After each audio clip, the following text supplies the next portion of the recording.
নমস্কার বন্ধুরা, আজকে চিকেনের রেসিপি নিয়ে চলে এসেছি। এই চিকেনটা হচ্ছে ক্যালভার্ট চিকেন।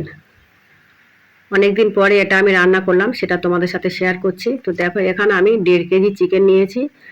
আদা রসুন পেঁয়াজ টমেটো কাঁচা লঙ্কা সব নিয়েছি, আলু কেটে নিয়েছি। তো প্রথমে কড়াইয়ে তেল গরম হলে আলুগুলো দিয়ে দিলাম, দিয়ে ওর মধ্যে দিয়ে দিলাম অল্প একটু হলুদের গুঁড়ো, দিয়ে ভালো করে আলুগুলো ভেজে আমি তুলে নিলাম। তো দেখো বন্ধুরা, এবারে চিকেনের মধ্যে দিয়ে দিলাম লঙ্কার গুঁড়ো, হলুদ গুঁড়ো, লবণ আর একটু তেল, দিয়ে ভালো করে মাংসগুলো আমি মাখিয়ে নিচ্ছি। এটা রেখে দেবো মাখিয়ে 10 মিনিটের জন্য।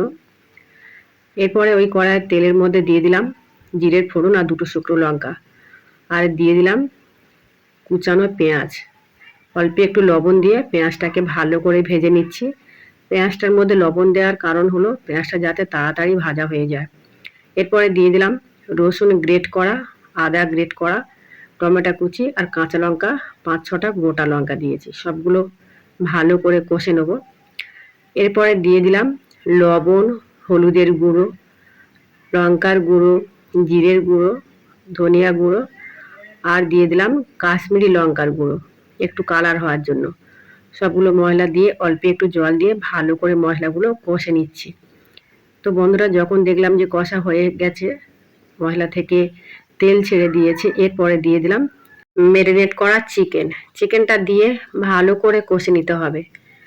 কারণ এটা দেশি মুরগি, ভালো করে যত কষা হবে খেতেও ততটা ভালো হবে, টেস্ট খুব ভালো হবে। তো বন্ধুরা দেখো, আমি হালকা আঁচে চিকেনটাকে প্রায় 10 থেকে 15 মিনিট মতো কষে নিচ্ছি।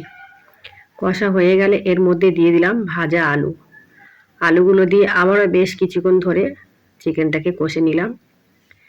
এবার যখন দেখলাম যে আমার সম্পূর্ণ কষা হয়ে গেছে, এবার তো জল দিতে হবে। কিন্তু এই যে চিকেনটা, এটা দেশি মুরগি, এটা হচ্ছে ক্যালভার্ট, এটা খাসির মাংসর মতো সিদ্ধ হতে অনেকটা দেরি হয়। তাই আমি এটাকে প্রেশার কুকারে সবগুলো নিয়ে নিলাম, নিয়ে গরম জল দিয়ে দিয়েছি, দিয়ে প্রেশার কুকারে 7 থেকে 8টা আমি সিটি দিয়েছি।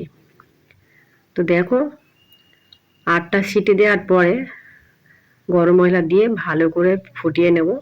এরপরে আর একটু নেড়ে চেড়ে ফুটিয়ে নিয়ে নামিয়ে নেব।